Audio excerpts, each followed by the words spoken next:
بسم اللہ الرحمن الرحیم۔ مرنے والے انسان کے اندر یہ ایک نشانی دکھے تو سمجھ لینا وہ مردہ سیدھا جنت میں جائے گا۔ اگر قرآن حدیث کی معلومات ہو تو جانے والا جنتی ہے یا جہنمی آپ دیکھ کر ہی پتہ کر لیں۔ اگر مرتے وقت ایسی آواز نکلے حلق سے جیسے جانور ذبح کرتے ہوئے جانور بھیانک سی آواز نکالتے ہیں، اگر ایسی آواز نکل رہی ہے تو علامت اچھی نہیں ہے۔ یہ نہیں کہہ سکتے کہ وہ جہنمی ہے، لیکن احتیاط سے علامت اچھی نہیں ہے، اس کے لیے کثرت سے مغفرت کی دعا کرنا چاہیے۔ مرتے وقت 3 علامتیں بہت اچھی ہیں۔ نمبر 1، موت کے وقت کسی کے پیشانی پر پسینہ آ جائے، یہ جنتی ہونے کی نشانی ہے۔ نمبر 2، ناک کے نتھے پھول جائیں، یہ بھی جنتی ہونے کی نشانی ہے۔ نمبر 3، مرتے وقت آنکھ میں آنسو آ جائے، یہ بھی جنتی ہونے کی نشانی ہے۔ اور اگر زبان پہ کلمہ جاری ہو جائے تو سبحان اللہ، اس کے کیا کہنے۔ علیہ وسلم فرماتے ہیں جس کی زندگی کا پہلا کلام کلمہ ہو اور جس کی زندگی کا آخری کلام بھی کلمہ طیبہ ہو، اگر اس نے 1000 سال تک بھی زندگی گزار کر گناہ کیا تو قیامت کے دن اس سے کوئی سوال نہیں پوچھا جائے گا، اس کی بخشش کر دی جائے گی۔ اب یہاں پر بات ہے کہ ایک وہ جس کی زبان پہ کلمہ جاری ہو اس پر، اور دوسرا وہ جس کی زبان پر کلمہ جاری نہیں ہوتا اس پر کچھ باتیں ملاحظہ فرمائیں۔ نمبر 1، حدیث پاک میں آتا ہے کہ جو لوگ دنیا کے اندر مسواک کثرت سے کرتے ہیں انشاءاللہ جب وہ مریں گے تو ان کی زبان پہ کلمہ جاری ہوگا۔ حضرت عائشہ رضی اللہ تعالی عنہ کہتی ہیں کہ رسول اللہ صلی اللہ علیہ وسلم نے فرمایا کہ مسواک منہ کی صفائی کا ذریعہ ہے اور اللہ تعالیٰ کی خوشنودی حاصل ہونے کا سبب ہے۔ رسول اللہ صلی اللہ علیہ وسلم اس کی بہت تاکید فرماتے اور اہمیت ظاہر کرتے، چنانچہ اس کی اہمیت ظاہر کرتے ہوئے فرماتے ہیں اگر مجھے امت کے مشقت میں پڑ جانے کا اندیشہ نہ ہوتا تو میں انہیں ہر نماز کے وقت مسواک کرنے کا حکم کرتا۔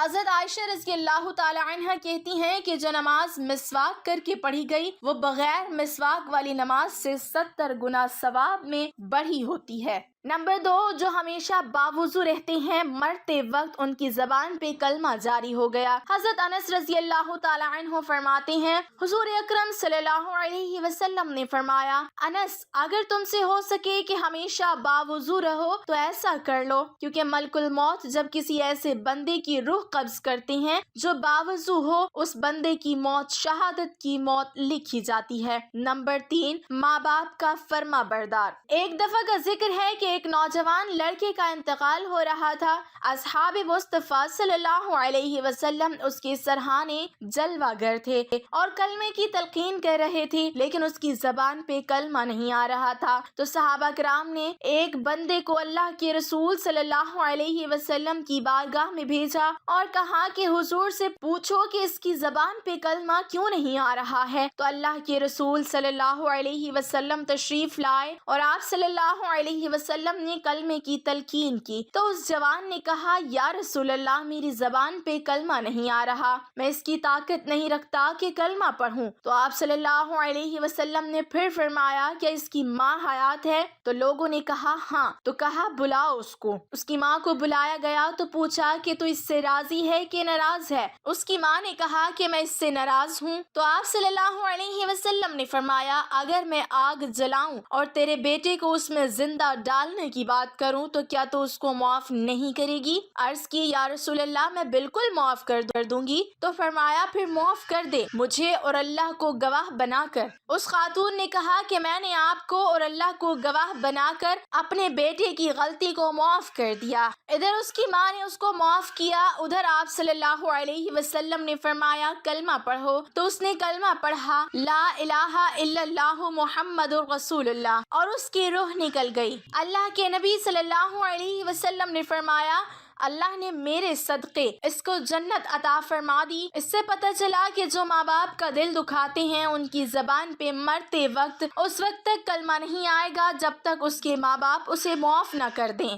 وہ کلمہ پڑھنے کی قدرت ہی نہیں رکھیں گے۔ آج بہت سے لوگ جب گھر کے باہر نکلتے ہیں تو ان کی گفتگو اتنی میٹھی ہوتی اور الفاظ اتنے خوبصورت بولتے ہیں، اور جب گھر میں جائیں گے تو ماں باپ کا دل دکھاتے ہیں۔ یاد رکھیے جس سے ماں باپ آپ ناراض ہیں؟ کلمہ تو اپنی جگہ. بہت سارے لوگ ایسے ہیں کہ جو مسلمان مرتے ہیں لیکن ان کی زبان پر کلمہ نہیں آتا، پھر بھی مسلمان مرتے ہیں. لیکن جو ماں باپ کو ستاتے ہیں، ڈر ہے کہ وہ مریں گے تو کافر ہو کے مریں گے، اس لیے ماں باپ کا دل نہ دکھاؤ. نمبر 4، جو لوگ غسل جنابت میں ٹال مٹول کرتے ہیں، دیر سے غسل جنابت کرتے ہیں، ڈر ہے کہ جب وہ مریں گے تو کافر ہو کے مریں گے. اسی طرح سے جو لوگ اذان کی آواز سن کر دنیا کی باتیں کرتے ہیں، چپ نہیں ہوتے، اذان کی آواز سن کر اس کا جواب نہیں دیتے، بے توجہی کرتے ہیں. حدیث پاک میں آتا ہے کہ ڈر ہے کہ مریں گے تو کافر ہو کے مریں گے، اس لیے اذان کی آواز خاموشی اور توجہ سے سنو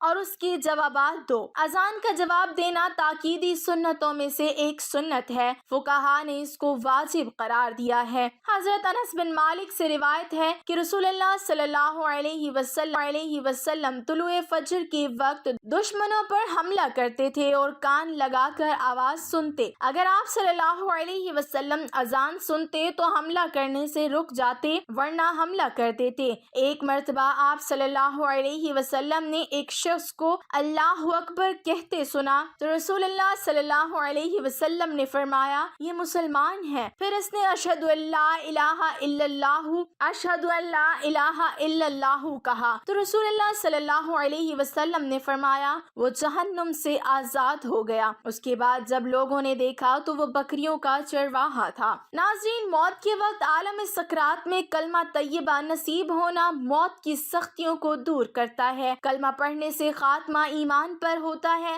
جان آسانی سے نکل جاتی ہے. اس سلسلے میں رسول اقدس صلی اللہ علیہ وسلم ارشاد فرماتے ہیں، حضرت یحییٰ بن طلحہ رضی اللہ تعالی عنہ سے روایت ہے کہ حضرت طلحہ رضی اللہ تعالی عنہ کو افسردہ دیکھ کر لوگوں نے کہا کیا بات ہے؟ انہوں نے کہا بے شک میں نے رسول اللہ صلی اللہ علیہ وسلم سے سنا ہے کہ مجھے ایک کلمہ معلوم ہے، جو شخص اسے موت کے وقت پڑھے تو اس سے موت کی تکلیف دور ہو جائے گی، چہرے کا رنگ چمکنے لگے اور آسانی سے دیکھے. مگر مجھے وہ کلمہ پوچھنے کی جرت نہیں ہوئی. حضرت عمر رضی اللہ تعالی عنہ نے فرمایا بے شک مجھے معلوم ہے. تو انہوں نے پوچھا کیا ہے؟ حضرت عمر رضی اللہ تعالی عنہ نے فرمایا کہ ہمیں معلوم ہے کہ کوئی کلمہ اس سے بڑا نہیں جو حضور نے اپنے چچا ابو طالب کو پیش کیا تھا، وہ ہے لا الہ الا اللہ. حضرت طلحہ نے کہا تو کیا یہی ہے؟ فاروق اعظم نے فرمایا واللہ یہی ہے. موت کے وقت کی تکلیف نہایت ہی سخت ترین ہوتی ہے.